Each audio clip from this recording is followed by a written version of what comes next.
Pemirsa, embun senja jatuh perlahan menyentuh tanah penuh makna. Bangun negeri dengan kesetiaan demi Indonesia yang sejahtera. Apa kabar pemirsa sore ini? Asta Cita kembali hadir di hadapan Anda selama 30 menit ke depan.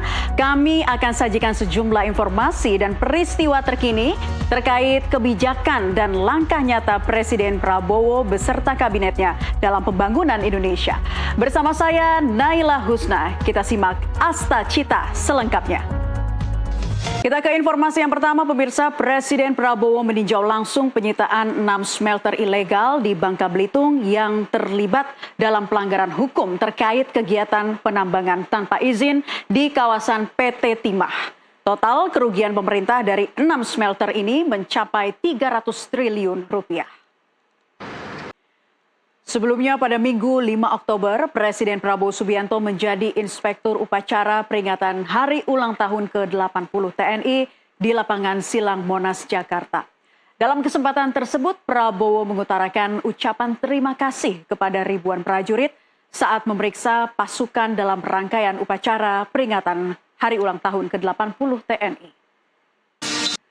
Presiden Republik Indonesia Prabowo Subianto menegaskan bahwa Tentara Nasional Indonesia merupakan benteng utama pertahanan negara di tengah dinamika dan ketidakpastian global yang semakin kompleks.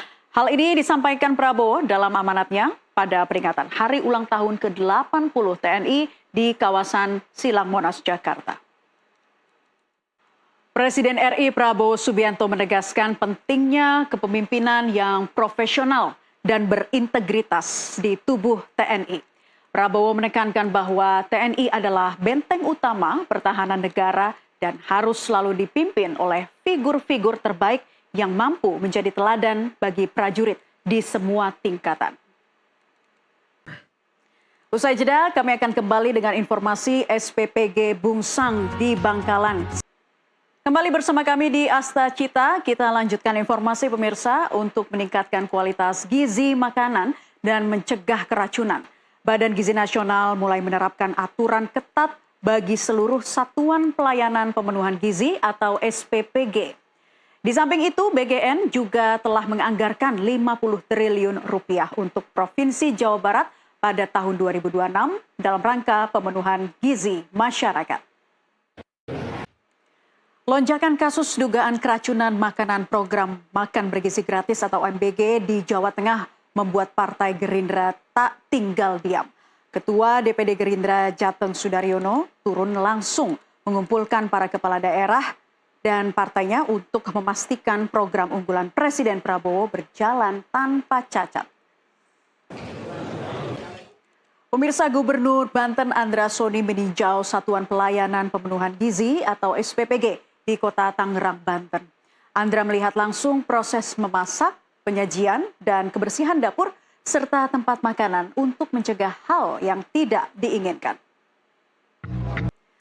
Program Makan Bergizi Gratis di Kabupaten Bangkalan terus berjalan dengan memperhatikan kebutuhan setiap penerima manfaat.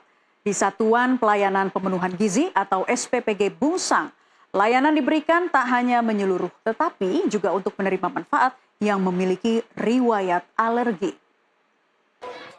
300 orang Komcat Transmigrasi siap jalani pelatihan militer Matra Darat. Anda kembali bersama kami di Asta Cita. Kita lanjutkan informasi. Ratusan transmigran dari berbagai daerah mengikuti seleksi penentuan akhir komponen cadangan di Bandung, Jawa Barat. Sebanyak 300 orang Komcat Transmigrasi siap menjalani pelatihan militer Matra Darat. 300 orang tersebut lolos seleksi Komcat dari 350 pendaftar.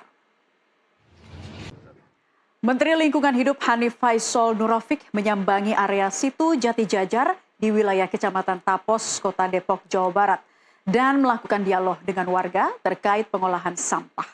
Ia pun menyampaikan target pengolahan sampah nasional menjadi energi listrik pada tahun 2029. Dan pemirsa, informasi tadi mengakhiri Asta Cita hari ini. Cahaya senja indah beradu, menyapa bumi penuh pesona. Mari bersatu dengan langkah maju, membangun negeri dengan cinta. Saya Naila Husna pamit undur diri. Terima kasih atas kebersamaan Anda. Sampai jumpa.